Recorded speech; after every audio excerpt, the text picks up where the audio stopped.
Hello दोस्तों, उम्मीद है कि आप लोगों ने जो पर्वत और पहाड़ियों की जो पहली श्रृंखला देखी आप लोगों ने, उसमें आपको काफ़ी कुछ समझ में आया होगा और आपकी एक समझ विकसित हो चुकी होगी कि पर्वतों की स्थिति कहाँ पर, स्थिति के आधार पर क्या क्या उनका क्लासिफिकेशन किया गया है, वर्गीकरण किया गया है। और इसके साथ साथ जो भी जो संग्रह है पर्वतों के किन नामों से जाने जाते हैं, इन सब चीज़ों के बारे में और कितने क्षेत्रों में विस्तार है, इसके बारे में आप लोग जान पाए होंगे। अभी हम लोग इसके आगे कंटिन्यू करेंगे। जो पिछला हम लोगों ने पढ़ा था वो स्थिति के आधार पर हम लोगों ने पर्वतों के क्लासिफिकेशन को देखा था। तो स्थिति के आधार पर मतलब स्थिति क्या है, पूरे विश्व में जो महाद्वीप जो है हमारे ग्लोब पर दो ही संरचनाएं पाई जाती हैं, दो ही उच्चावच आपको मिलते हैं। प्रथम श्रेणी के जो पहले प्रथम श्रेणी का जो पहला उच्चावच होता है स्थल है और दूसरे महासागर है। तो स्थलों पर जो पर्वत है इनके दो क्लासिफिकेशन किए गए हैं, एक तो तटों पर जो स्थित पर्वत जो है स्थल पे, और जो मध्य वाले हिस्से में स्थित पर्वत यानी आंतरिक पर्वत जिन्हें कहा जाता है। इनके बारे में लास्ट वीडियो में हम लोगों ने पढ़ा था। फिर उसके अलावा हम लोगों ने ये भी पढ़ लिया था कि महासागरों में स्थित जो पर्वत हैं उनके बारे में पढ़ लिया था।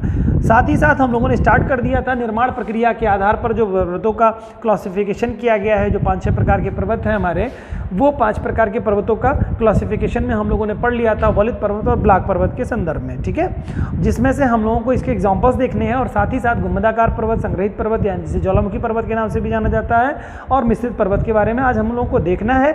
साथ ही साथ हम लोगों को पर्वत निर्माणकारी जो घटनाएं हुई हैं, हलचल हुई है, उनके संदर्भ में भी बहुत अच्छी तरीके से देखना है, समझना है। चर्नियन हलचल, कैलिडोनियन हलचल और जो है हर्सिनियन हलचल, अल्पाइन हलचल के बारे में भी हम लोग देखेंगे, आज समझेंगे, जानेंगे। आइए स्टार्ट करते हैं इसको। पहले हम लोगों का जो कल लास्ट वीडियो में देखा था उसमें हम लोगों ने देखा था वलित पर्वतों के बारे में, ठीक है, फोल्डेबल माउंटेन के बारे में, और साथ ही साथ ब्लॉक पर्वत के बारे में भी हम लोगों ने चर्चा कर ली थी, ठीक है।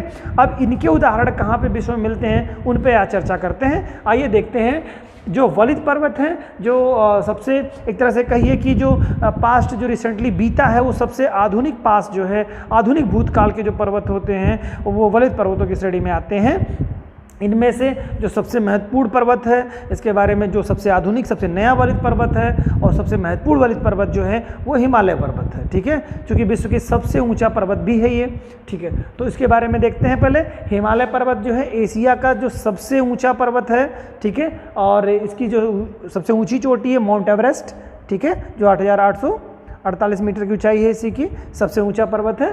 तो ये आपको जानना होगा, ये वलित पर्वत का उदाहरण है। इसके अलावा आप देखेंगे तो मध्य यूरोप में स्थित जो है आल्प्स पर्वत जो आपका मिलता है, ठीक है, ये आपका वलित पर्वत ये भी है आपका। इसकी जो सबसे ऊंची चोटी है बच्चों, ये ध्यान रखिएगा, माउंट ब्लैक जो है इसकी सबसे ऊंची चोटी है। तो ये क्वेश्चन एग्जाम में आते हैं, इस नाते बहुत बारीकी से यहाँ से अब ये जो सेकंड सीरीज जो आपको ये पहाड़ियों के आप पढ़ रहे हैं, ये काफ़ी उपयोगी आपके लिए है और इसमें बहुत सारे तथ्य आपको मिलेंगे। तो कृपया इसको बहुत बारीकी से, ध्यान से, सीरियसली पढ़िएगा, जिससे आपके तथ्य याद भी हो जाए। दूसरा आप देखेंगे तो रॉकीज पर्वत है, जो कि उत्तरी अमेरिका में स्थित है। उत्तरी अमेरिका, इसकी जो उत्तरी अमेरिका में आप देखेंगे तो अलास्का वाले क्षेत्र में आप देखेंगे तो वहाँ पे मैकिनले वगैरह मिलता है, लेकिन ये अलास्का वाले हिस्से में न मिल करके ये मूल वाले हिस्से में आपको दिखाई देगा। मतलब आपका अमेरिका का जो मूल हिस्सा है वहाँ पर आपको रॉकीज पर्वतमाला दिखेगी। दूसरे नंबर की सबसे बड़ी पर्वतमाला है, दूसरे नंबर की मतलब यानी कि एंडीज के बाद रॉकीज़ है ना, अमेरिका के सेंस में मैं कह रहा हूँ, ठीक है। तो रॉकीज़ जो है उत्तरी अमेरिका की जो है इसकी सबसे ऊंची जो चोटी है, रॉकीज़ पर्वत पूछता है कि मतलब सबसे ऊंची चोटी रॉकीज़ पर्वत की, एग्जाम में कई बार पूछा है, तो एल्बर्ट है, माउंट एल्बर्ट। और अमेरिका महाद्वीप की सबसे ऊंची चोटी जो है वो उत्तरी अमेरिका की मैकिनले है, ठीक है, जो अलास्का में पड़ती है, ठीक है। वो हम लोग अभी आगे पढ़ेंगे उसको, ठीक है। इसके अलावा दूसरा आपको जो है यूराल, यानी कि रॉकीज भी आपके वलित पर्वत का उदाहरण हो गया। इसके अलावा यूराल है जो एशिया और यूरोप में स्थित है, ठीक है। और ये जो आपका पड़ता है यूराल पर्वत श्रेणी, एक तरह से कहिए यूरोप और एशिया के मध्य में बांटने का काम करता है, और ये रूस में पूरी तरह से पड़ता है, ठीक है। तो यूराल पर्वत श्रेणी काफ़ी महत्वपूर्ण है। इसकी जो चोटी, सबसे ऊंची चोटी है, गोराने रोनाल्ड नायक के नाम से इसकी जो चोटी जानी जाती है, ये सबसे इसकी ऊंची चोटी है। अगली जो है अपलेशियन जो पर्वत श्रेणी है, ये उत्तरी अमेरिका में पाई जाती है, ठीक है। उत्तरी अमेरिका के किस हिस्से में पाई जाएगी? पूर्वी हिस्से में, ठीक है। अपलेशियन पर्वत श्रेणी है, इसकी माउंट मिचेल इसकी सबसे ऊंची चोटी है, माउंट मिचेल, ठीक है। तो ये आपका ये भी वलित पर्वत का ही उदाहरण आपको है। तो यहाँ पर सबसे जरूरी है कि कौन सा पर्वत किसका उदाहरण है, ये आपको बहुत ज़्यादा अच्छी तरीके से पता होना चाहिए, और साथ ही साथ चोटी कौन सी है वह भी आप देखें। इसके अलावा तियानसान जो चोटी है पर्वत है वो आपका चीन में पड़ता है, ठीक है। और ये इसकी जो सबसे ऊंची चोटी है जोगिंस चू कुसू करके है, इसकी जो चोटी है जोनिंग्स चो कुसू, ठीक है। ये इसकी सबसे ऊंची चोटी है किसकी, तियानसान जो पर्वत श्रेणी है उसकी। ये भी वलित पर्वत का ही उदाहरण है, ठीक है। ये चीन में पड़ता है और चीन एशिया का ही हिस्सा है, ठीक है। इसके अलावा अगर देखेंगे तो चीन में एक और चोटी है नानसान करके है, वो पर्वत श्रेणी है जो कि वलित पर्वत का ही उदाहरण है। इसके अलावा अगर देखेंगे एशिया के रूस वाले हिस्से में अगर हम जाएंगे तो वहाँ पर हम देखेंगे तो सयान जो है ये उसकी एक वलित पर्वत का उदाहरण ये भी है आपका। साथ ही साथ अगर हम देखेंगे दूसरा, अगर रूस में दूसरा देखेंगे हम तो स्टेनोबाई, ठीक है, स्टेनोबाई के नाम से है, वो भी वलित पर्वत का उदाहरण है। और साथ ही साथ एटलस जो देखेंगे जो अफ्रीका महाद्वीप में पड़ता है आपका, ठीक है, सहारा मरुस्थल वाले हिस्से में उत्तर पश्चिमी में एटलस पर्वत जो है ये भी वलित पर्वत का ही उदाहरण है, ठीक है। इसके अलावा अगर आप देखेंगे तो दक्षिणी अमेरिका के में देखेंगे एंडीज पर्वत श्रेणी, वह भी इसी का उदाहरण है, ठीक है। तो ये वलित पर्वत के आपको एग्जाम्पल इसमें मिलेंगे, ठीक है। ये तो हो गया। और साथ ही साथ हम लोग देखेंगे ज्वालामुखी पर्वत के बारे में हम लोगों ने इसके बाद ब्लॉक पर्वतों के बारे में हम लोगों ने देखा था, जिसे खंड पर्वत के नाम से भी जाना जाता है। इसमें हम लोगों ने पढ़ा था ब्रह्मसोत पर्वत के नाम से भी इसे जाना जाता है, ठीक है। अवरोधी पर्वत के नाम से भी जाना जाता है, खंड पर्वत के नाम से जाना जाता है। इसके 3-4 नामों से इसको फेमस है ये, ठीक है। इसमें अगर देखेंगे ब्लॉक पर्वत का एग्जाम्पल उदाहरण कौन सा है आपको मिलेगा, तो वासजेस है जो फ्रांस में पड़ता है, ठीक है। वासजेस कैसा पर्वत है, ब्लॉक पर्वत का उदाहरण। ब्लॉक पर्वत के बारे में आपने क्या देखा था कि टेंशन तनाव के कारण से कुछ हिस्से दब जाते हैं, उठ जाते हैं, तो जो उठा वाला हिस्सा जो होता है वह ब्लॉक पर्वत के श्रेणी में आता है, बाकी हिस्से उसके दबे हुए होते हैं उससे, ठीक है। ब्लैक फॉरेस्ट जो है जो जर्मनी में पड़ता है ये भी क्या है, ब्लॉक पर्वत का ही उदाहरण है। और विंध्याचल पर्वत श्रेणी भारत की यह भी, और सतपुरा, ये दोनों पर्वत जो आपके हैं ये किसके, ब्लॉक पर्वत के ही उदाहरण आपके हैं, ठीक है। ब्लॉक पर्वत, इसमें से क्या हुआ, इसके ब्लॉक पर्वत में देखेंगे तो यहाँ पर इसके बाकी हिस्से आप दब गए और ये हिस्सा उठ गया भ्रंश के कारण से, ठीक है। कौन सा, ये आपका विंध्याचल पर्वत श्रेणी है, सतपुड़ा है, ठीक है। तो ये सब पर्वत श्रेणियाँ जो इसके लिए फेमस हैं। इसके अलावा देखेंगे सियरा नेवादा जो संयुक्त राज्य अमेरिका में पड़ता है, ठीक है। यूएसए का सियरा नेवादा ये भी ब्लॉक पर्वत का उदाहरण ही है। हार्ज पर्वत जो कि जर्मनी में पड़ता है, ठीक है, यह भी आपका किसका उदाहरण है, ब्लॉक पर्वत का ही उदाहरण है। साल्ट रेंज जो कि पाकिस्तान में पड़ता है ये भी ब्लॉक पर्वत का ही उदाहरण आपको है, ठीक है। और स्वेंजोरी जो है युगांडा में अफ्रीका में पड़ता है, ठीक है। रुवेंजोरी इसका नाम है, रुवेंजोरी जो है युगांडा में पड़ता है, अफ्रीका के रुवांडा में पड़ता है। तो इसमें ये थोड़ा त्रुटिपूर्ण हो गया है। रुवेंजोरी जो है युगांडा पड़ता है, ये अफ्रीका में है। ये भी आपका क्या, ब्लॉक पर्वत के उदाहरणों में ही आते हैं, ठीक है।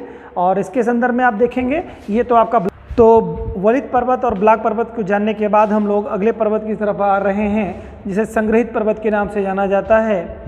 इसके बारे में देखते हैं। संग्रहित पर्वत किसे कहते हैं, धरातल के ऊपर मिट्टी, मलबा, लावा इत्यादि के निरंतर जमा होते रहने से निर्मित पर्वत को संग्रहित पर्वत की श्रेणी में रखा जाता है, ठीक है।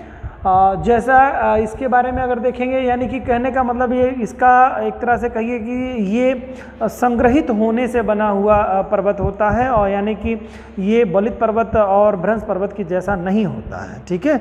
इसका निर्माण क्या होता है, मलबा, यानी कि जब ज्वालामुखी उद्गार वगैरह होता है तो उसके द्वारा निर्मित जो पर्वत होता है, तो खैर वो तो आपका उस पर्वत की श्रेणी के अंतर्गत आपका आ जाएगा इसी में।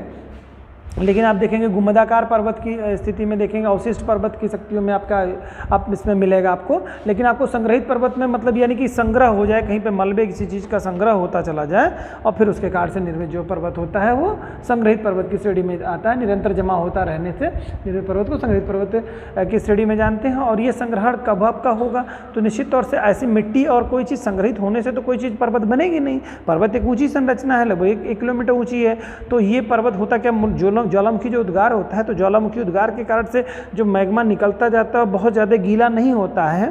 बहुत ज़्यादा आप लोगों ने ज्वालामुखी जब पढ़ा था तो उसमें अम्लीय और क्षारीय पढ़ा था, ठीक है। तो उसमें आप आधार देखेंगे तो कुछ ज्वालामुखी का जो आधार बनता है कि ज्वालामुखी बहुत ज़्यादा गीला न होने के कारण से वो फैल नहीं पाता है और एक अपना मलबा उसका संग्रहित करता चला जाता है, तो वो संग्रहित पर्वत या कहिए ऐसे इसे ही ज्वालामुखी पर्वत के नाम से जाना जाता है, ठीक है।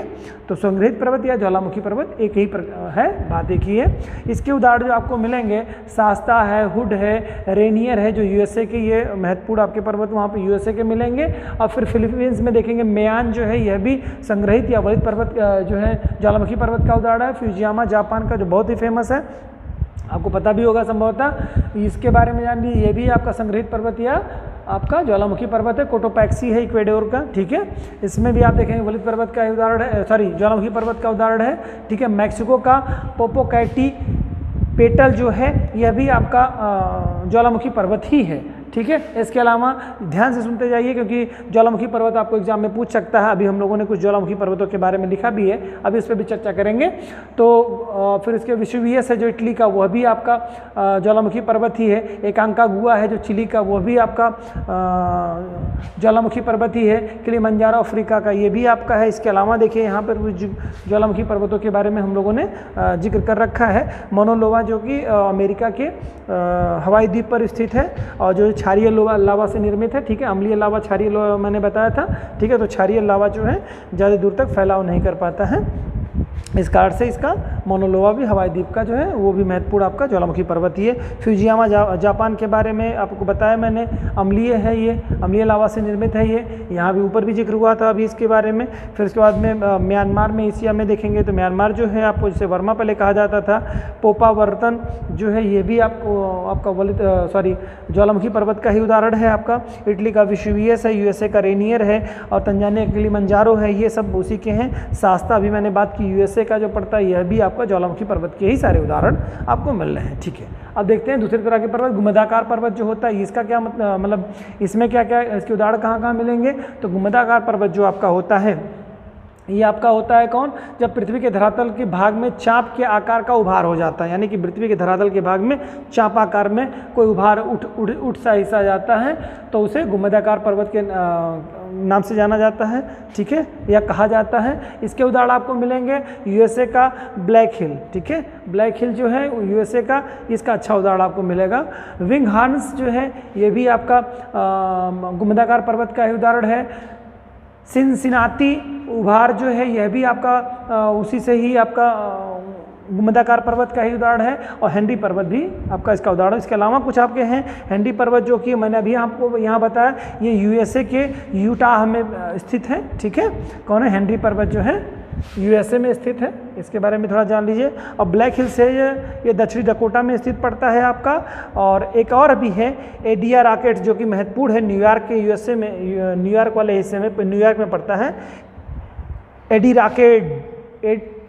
एडिरांडेक पर्वत जो है, एडिरांडेक जो पर्वत है ये न्यूयॉर्क में पड़ता है यूएसए के, यह भी आपका किस तरह का गुम्बदाकार पर्वत का ही उदाहरण है, ठीक है। इसके अलावा बच्चे को बताया सबसे महत्वपूर्ण है, ये भी काफ़ी महत्वपूर्ण है, अपर्दन की शक्तियों के द्वारा जो है निर्मित अवशिष्ट पर्वत। अवशिष्ट मतलब जानते हैं क्या, अवशिष्ट मतलब जो बचा हुआ हिस्सा हो, यानी कि पहले कभी सभी पर्वत जो वलित पर्वत रहे हैं वो समय के साथ जब कई हजार वर्ष बीत जाते हैं, युगों का अंत होता है, युग परिवर्तित होते हैं, तो वो अवशिष्ट पर्वतों के रूप में आपको मिलते हैं। जैसे भारत में अरावली पर्वत आपने सुन रखा होगा, वो क्या है, वो एक तरह से अवसादित है, वो उसका जो है अवशिष्ट हिस्सा बचा हुआ है, निशेष बचा हुआ हिस्सा है, ठीक है। तो अपर्दन, अक्षय अपर्दन के कारण से वो समाप्त हो जा रहा है, इस नाते अवशिष्ट का उदाहरण है आपको।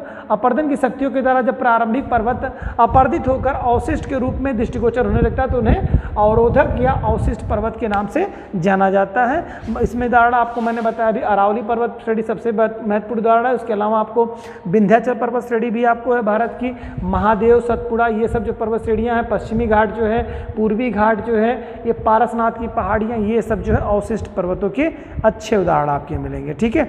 तो भारत में वलित पर्वत आपने देख ही लिया, सबसे महत्वपूर्ण वलित पर्वत। अवशिष्ट पर्वतों में आपका विंध्याचल, अरावली, सतपुड़ा, महादेव, कि साथ ही साथ पश्चिमी घाट और पूर्वी घाट भी ये भी कभी आपके और मतलब काफ़ी ऊंचे पर्वत हुआ करते थे। इन समय के साथ धीरे धीरे ये घट के इनकी ऊंचाई काफ़ी कम हो गई। इवन तो पूर्वी घाट की बात करेंगे भारत में तो बहुत सारी नदियों ने उसको काट छाट दिया है, मतलब बहुत जगह पे कटाव हो गया है, ठीक है। पर पश्चिमी घाट अभी काफ़ी अच्छी स्थिति में एक तरह से बना हुआ है, यानी पर्वत के रूप में दिखाई देता है आपको, ठीक है। इसके अलावा बच्चों हैं जटिल या मिश्रित पर्वत, ठीक है। जटिल या मिश्रित पर्वतों के बारे में जब देखेंगे तो इसमें देखेंगे क्या आता है इसमें, जब किसी पर्वत में कई प्रकार की विशेषताएं सम्मिलित रूप से पाई जाती हैं, यानी मतलब वो सिंगल एक विशेषता न लेकर के कई पर्वतों की विशेषता लिए रहता है, तो उसे मिश्रित या जटिल पर्वत के नाम से जाना जाता है।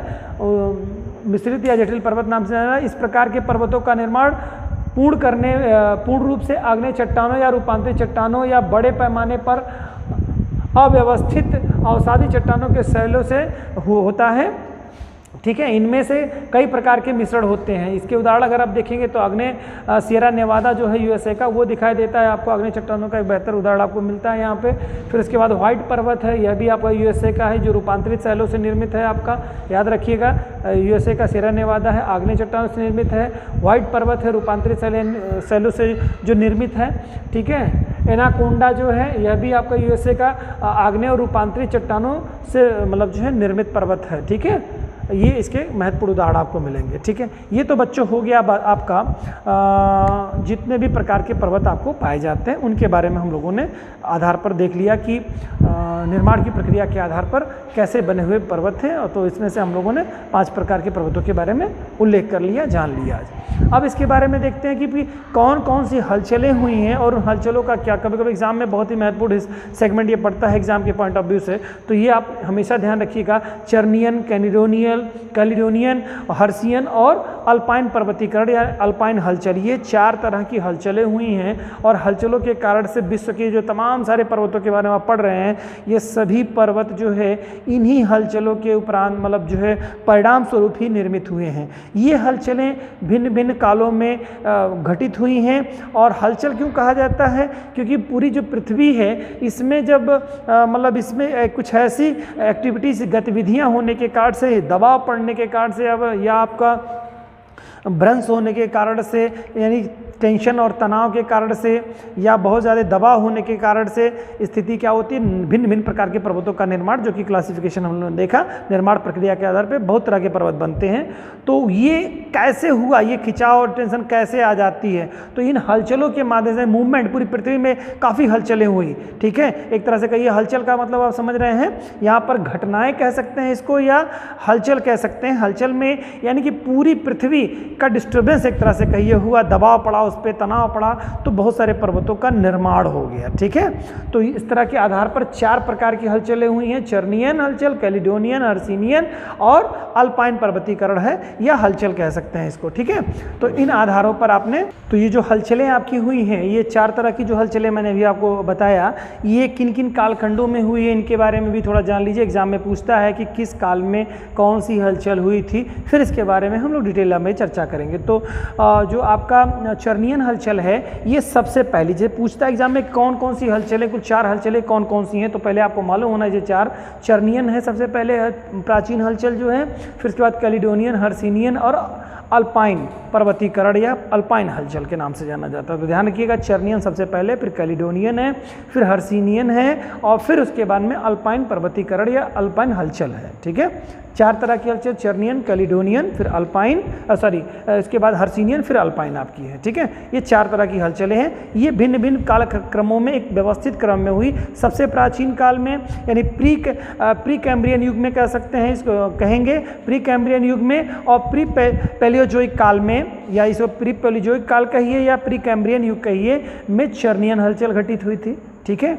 और इसके अलावा उस काल पीरियड में इन पर्वतों का निर्माण हुआ। फिर उसके बाद में जो आपका कैलिडोनियन हलचल है, ये पैलियोजोइक काल के सिल्यूरियन काल में, पैलियोजोइक काल बड़ा ही महत्वपूर्ण काल है, उसमें 2 हलचलें होती हैं, ठीक है। पैलियोजोइक काल में 2 हलचलें होती हैं, कैलिडोनियन और हर्सिनियन, लेकिन उसके कालखंड अलग अलग होते हैं। तो आपका जो कैलिडोनियन हलचल होती है, यह सिल्यूरियन काल, पैलियोजोइक के सिल्यूरियन काल में होती है, पैलियोजोइक के सिल्यूरियन काल में होती है।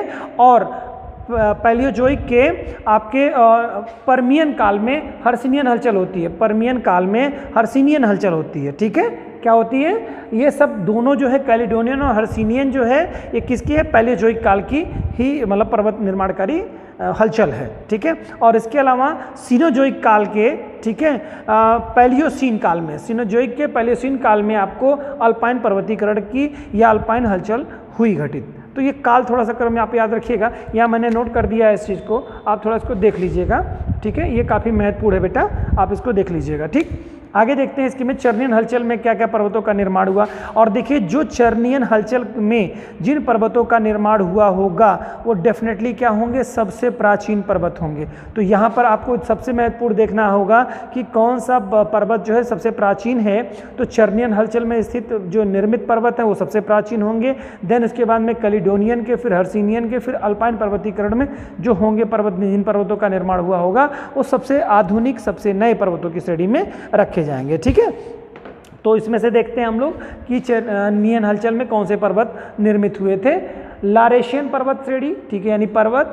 ठीक है, इसके अलावा कार्लियन पर्वत जो है, अल्गोमन पर्वत है आपका, ये जो उत्तरी अमेरिका में ये सब पड़ते हैं पर्वत आपके, ये जो पर्वत निर्मित हुए थे चर्नियन हलचल के द्वारा ही हुए थे। यूरोप के का अगर देखेंगे तो फेनोस्कैंडिया जो पर्वत है यह भी आपका चर्नियन हलचल के द्वारा निर्मित है। और स्कॉटलैंड का आप देखेंगे एंजलेसी पर्वत जो है, एंजलेसी पर्वत है, यह भी चर्नियन हलचल के में ही निर्मित है। और इसमें अगर देखेंगे तो भारत का भी पीछे नहीं है, इसमें भारत में भी है अरावली पर्वत श्रेणी जो कि वलित पर्वत का उदाहरण थी किसी ज़माने में, आज जो है उसी पर्वत का उदाहरण लेकर के अपने पास रखी हुई है, वो अरावली पर्वत श्रेणी भी है चर्नियन हलचल में। तो पूछेगा भारत की सबसे प्राचीन पर्वत श्रेणी, पूछा भी एग्जाम कब से में पूछा है सबसे प्राचीन पर्वत कौन सा है, तो अरावली पर्वत श्रेणी सबसे प्राचीन पर्वत श्रेणी के रूप में जानी जाती है। ठीक है, जो कि आपका चर्नियन हलचल में निर्मित हुई थी। क्लियर? साथ ही आप जानते हैं प्री कैम्ब्रियन युग की ये मतलब हलचल है आपकी। ठीक है, प्री पैलियोजोइक भी इसे कह सकते हैं। इसके अलावा बेटा है आपका पैलियोजोइक काल के सिल्यूरियन काल में जो निर्मित है आपका या घटित हुई घटना है कैलिडोनियन हलचल या पर्वत निर्माण। तो उसके इसका जो नाम पड़ा है ये भी थोड़ा जान लीजिए। स्कॉटलैंड का जो एक पर्वत है, स्कॉटलैंड के कैलिडोनियन पर्वत जो है उसी के नाम पर इसका हलचल का ही नाम कैलिडोनियन हलचल इसका नाम पड़ गया। ठीक है, स्कैंडिनेविया। ठीक है, और इसके अलावा भारत के विंध्याचल पर्वत श्रेणी, महादेव, सतपुड़ा अधिकतर अवशिष्ट पर्वतों के उदाहरण के रूप में मिलेगा आपको। ब्राजीलाइट्स भी जो आपका है यह भी आपका इसी से मिलता जुलता मतलब इसी से ही आप संबंध रखता है आपका कैलिडोनियन हलचल से। ठीक है, ये तो आपका होगा कैलिडोनियन हलचल के द्वारा समय में निर्मित पर्वतों की श्रेणी हो गई। अब इसके अलावा देखेंगे बेटा हर्सिनियन पर्वत श्रेणी जो है आपकी, ये क्या है? ये भी पैलियोजोइक काल के पर्मियन काल में घटित हुई थी। इसमें क्या है? ये जर्मनी का हार्ज जो पर्वत है उसी के नाम पर हर्सिनियन पर्वत मतलब जो है पर्वतीकरण की प्रक्रिया हुई थी, जिस नाते हर्सिनियन इसको हलचल या पर्वत निर्माणकारी घटना कहते हैं इसको। ठीक है, ये क्या है? इसके अलावा अगर देखेंगे ब्रिटेनी पर्वत जो फ्रांस में पड़ता है, तो नाम से देखिए ब्रिटेनी जो पर्वत पड़ेगा तो ब्रिटेन में समझिएगा ये फ्रांस में स्थित है। इसके अलावा आप देखेंगे वासजेस पर्वत है, ब्लैक फॉरेस्ट पर्वत है, आल्प्स पर्वत का आंतरिक भाग जो है वो इसी हलचल में हर्सिनियन हलचल में ही निर्मित हुआ था। ठीक है, यूरिजियन वाल्ट जो है योम फ्रेकेन वाल्ट, ये दोनों जो है आपके पर्वत जो है वो हर्सिनियन पर हलचल में ही निर्मित हुए थे। एशिया में अगर बात करेंगे अल्टाई पर्वत है, तियानसान है, और फिर खिंगन जो पर्वत है वो भी इसी के अंतर्गत ही आपका आता है। जुगरियन है तथा तारिम है, तारिम बेसिन है, यूराल है, गोबी के पर्वत जो है इसी के अंतर्गत आएंगे। अपलेशियन पर्वत के भी का जो उत्तरी अमेरिका में जो स्थित है वो हिस्सा भी आपका इसी के अंतर्गत आपका आने वाला है। ठीक है, देन इसके बाद बेटा लास्ट आप लोगों का अल्पाइन पर्वतीकरण, इसका क्या है? इसका जो नामकरण पड़ा है ये आपका यूरोप के आल्प्स पर्वत के नाम से, ठीक है, जो इसका नामकरण किया गया है आल्प्स पर्वत के नाम पे।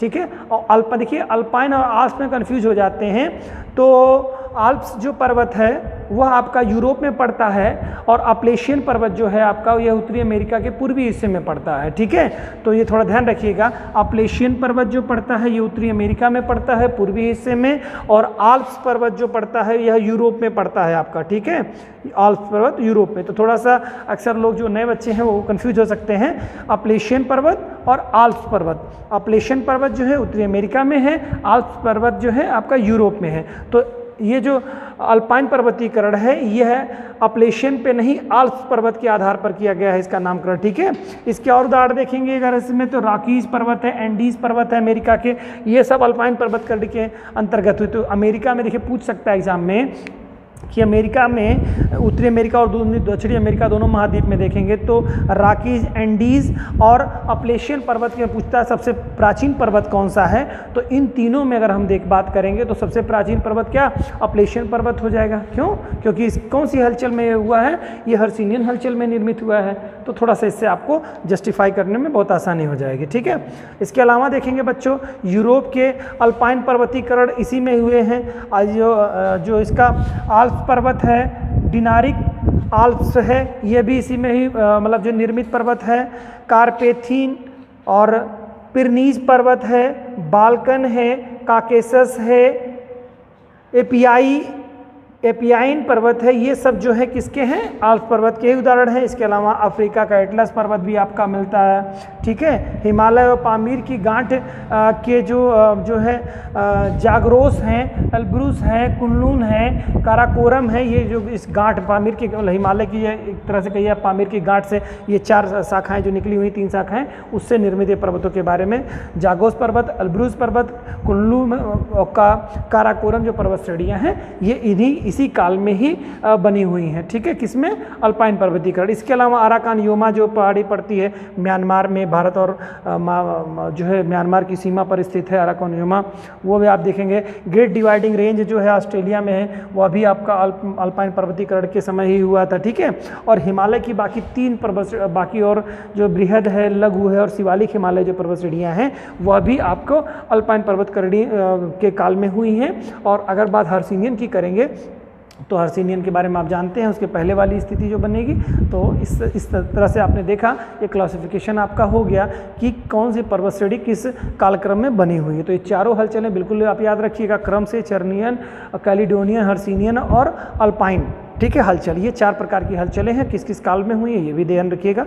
उम्मीद है ये वीडियो आपको पर्वत निर्माण के संदर्भ में काफ़ी अच्छी समझ विकसित कर चुका होगा।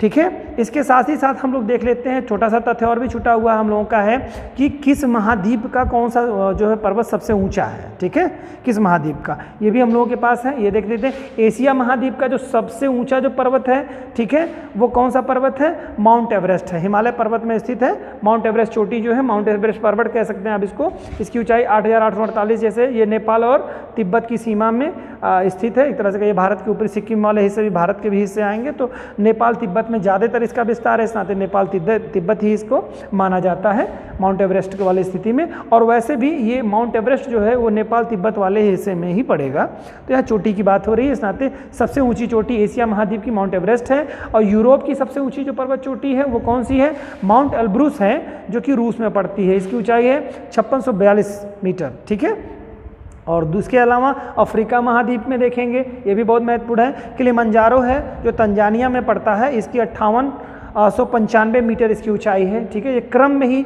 आपको लगभग मिलेगा, इसमें से कुछ एक का जो होगा थोड़ा क्रम आपका डिस्टर्ब होगा। यानी अफ्रीका की जो चोटी है वह और ऊंची चोटी है, दूसरे नंबर पर अगर देखेंगे। और इसके क्रम में अगर देखेंगे तो कई सारे, जैसे उत्तरी अमेरिका, दक्षिणी अमेरिका, आप क्रम ना जाने, बस ऊंचाई इसको अभी देखें यहाँ पे कैसे है। तो एशिया आपने माउंट एवरेस्ट देखा, यूरोप में आपने माउंट एल्ब्रूस देखा जो कि रूस में पड़ता है, अफ्रीका में देखेंगे किलिमंजारो है जो कि तंजानिया में आपका पड़ता है। इसके अलावा दक्षिणी अमेरिका में देखेंगे मैकिनले, मैंने बताया था मैकिनले जो अलास्का वाले हिस्से में पड़ता है उत्तरी अमेरिका के। ठीक है, जिससे उन्होंने रूस से खरीदा था अमेरिका ने, वो वाला हिस्सा अलास्का। तो उत्तरी अमेरिका के मैकिनले में जो उसकी जो ऊंचाई है 6194 मीटर है, अमेरिका के अलास्का में पड़ता है। दक्षिण अमेरिका में देखेंगे तो एकांकागुआ, ठीक है, एकांकागुआ जो है वो आपका पड़ता है अर्जेंटीना में, और ये 6962 मीटर ऊंचा है, यानी कि 6962 मीटर जो है ऊंची चोटी है ये। एकांकागुआ, जो कि पूरी दक्षिण अमेरिका की सबसे ऊंची पर्वत चोटी है। ठीक है, इसके अलावा ऑस्ट्रेलिया की अगर बात करेंगे तो क्यूसिस्को जो है वो न्यू साउथ वेल्स में पड़ता है ऑस्ट्रेलिया के। ठीक है, ये सबसे ऊंची चोटी है जो कि आपकी 2228 मीटर की ऊंचाई इसकी है। ठीक है, इसके अलावा सबसे लास्ट में हम बात कर लें तो अंटार्कटिका महाद्वीप की बात करते हैं। उसमें जो आपको मिलेगा विंसन मॉसिफ है, ये सबसे ऊंची चोटी वहाँ की है। विंसन मॉसिफ सबसे ऊंची चोटी है अंटार्कटिका महाद्वीप की और 4892 मीटर है। ठीक है, 4892 मीटर इसकी ऊंचाई है। तो उम्मीद है काफ़ी हद तक ये कॉन्सेप्ट आपको कवर हो चुका है इसका, और ये इसमें इतने तथ्य भी थे जो कि आपकी परीक्षा के पॉइंट ऑफ व्यू से काफ़ी महत्वपूर्ण है। आशा करते हैं ये आपके लिए उपयोगी सिद्ध होगा और आपने इसको एंजॉय किया होगा। धन्यवाद।